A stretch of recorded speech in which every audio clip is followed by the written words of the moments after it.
This video explains the steps you could take when planning your answers to the questions following your initial review of the exam.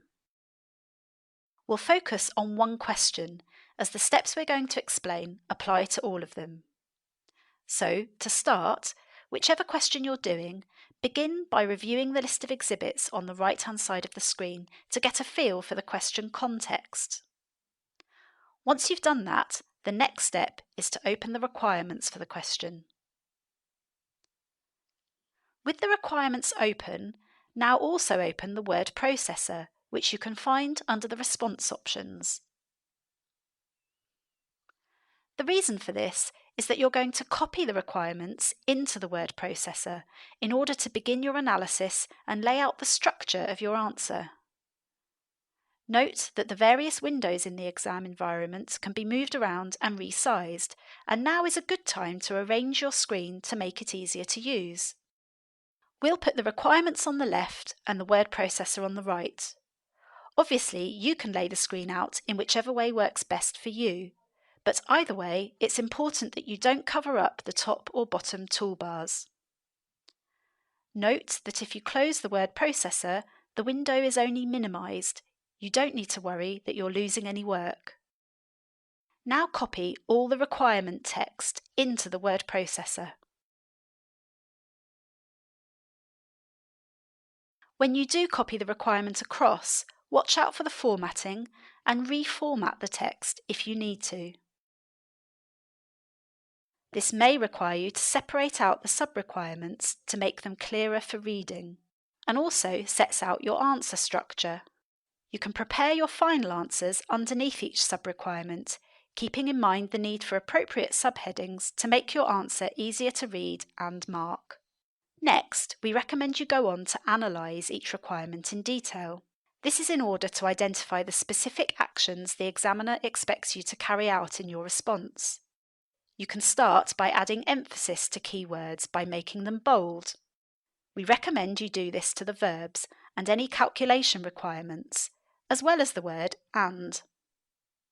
This exercise ensures that you capture every element that's required in your final answer. Here we're only bolding keywords in part A, however you should repeat this for the whole question. Before you go on to the next part, now is a good time to estimate the division of marks to help you allocate your time and effort accordingly. This is particularly useful in part A here, where there are calculations as well as explanations. Although you might find this task a little difficult right now, rest assured that the more you practice answering questions, the better feel you'll have for how examiners split the marks. For example, in this hedging strategy question, you'll know that there are more marks available for calculations than for your advice, and so here you may do a 10-mark, 5-mark split in favour of the calculations. Let's assume you've split the marks for the whole requirement as appropriate. The next step is to analyse the exhibits. So now you should close the requirements window in order to take a look at the exhibits. There are 5 exhibits for this question. These cover information about the company and situation, detail on the 2 proposals you've been hired to work on, plus responses from non-executive directors to those proposals.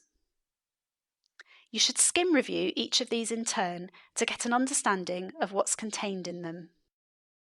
As you do this, map exhibit information to the requirements by either colour coding or by copying and pasting into the word processor.